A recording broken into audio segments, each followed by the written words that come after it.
Hello, friends. This is Gaurav Gupta, your life and business success strategist.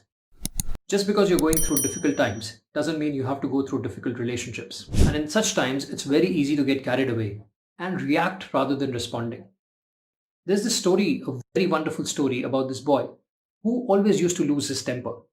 He asked his father for help, and his father told him that next time, whenever you're angry, just pick up a nail, go to the back fence, and just hammer that nail in the fence.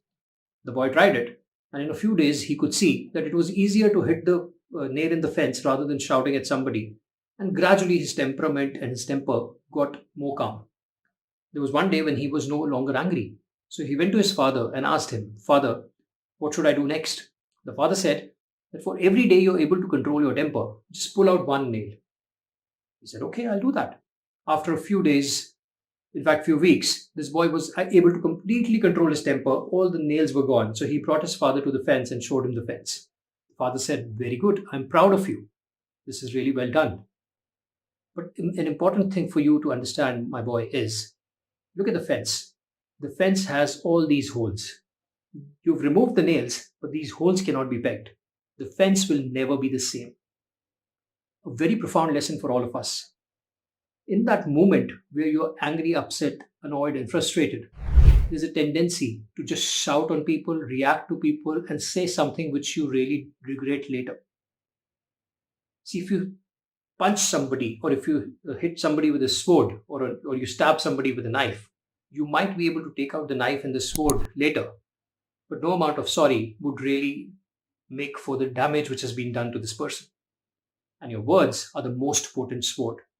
So it is very important that in those moments when you have a tendency to react, you should take a pause and respond. Here are a few things which I have suggested to my clients. The first three sit in the bucket called managing self.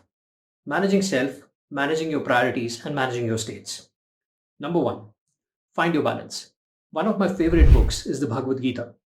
Bhagavad Gita talks about Sthita Pragya. Sthita Pragya is a yogi or a human being who, through meditation and mindfulness, brings himself or herself to a state where the external world's, all the deficiencies of the external world do not really upset this person. They're more centered, they're more calm. They don't get unnecessarily annoyed, angry, frustrated, sad, or any of those emotions which are disempowering emotions. So be like this Sthita Pragya. Find your balance. And the easiest way to find your balance is be more mindful, practice meditation. I have another video on emotional and mental wellness, which can really help you in this. The second thing to do is remember, ego is the enemy. It's your ego that really kills everything.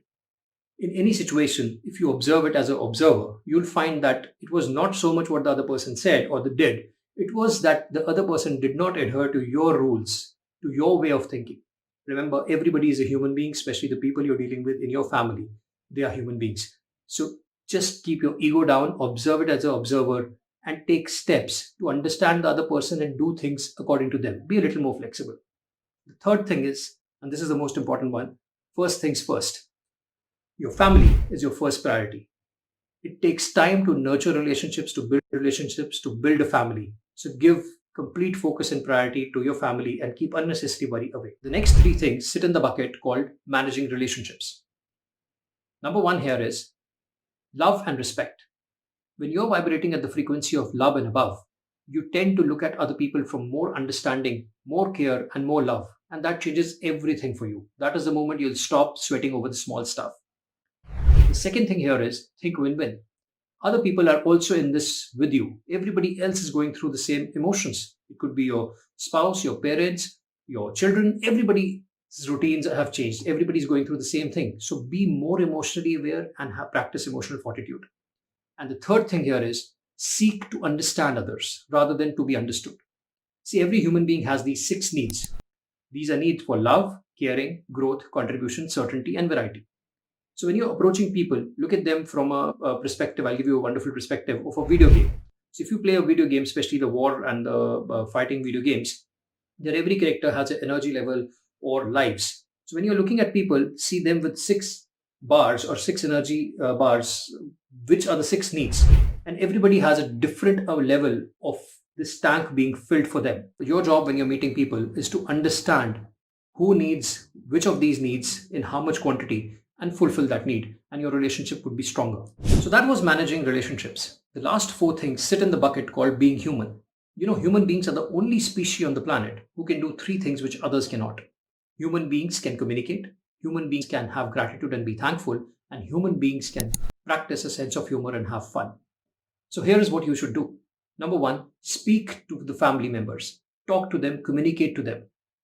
Whenever you are talking to somebody versus arguing, you'll always come out as a winner. In an argument, it's always who is right, whereas in talking, it is what is right.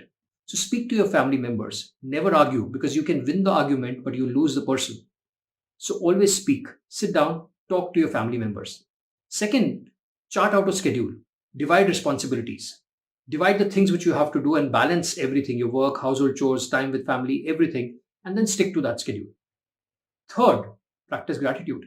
Be thankful. This is not a war. This is not a natural calamity. It's just a small situation which will go away and we'll all come out victorious out of this. And lastly, practice a sense of humor. Laugh things away. Do not have too much of an ego hang up and do not take yourself too seriously, because this is just a temporary situation, and in a few years from now you look back at this situation and either you will be smiling and laughing at it, or you will be regretted or full of regret that why did I do this, why did I respond in this way. So these are 10 things that you can do to keep your relationship stronger in these times. Remember, if you lose your job, if you lose your business, it's all temporary, you can regain it.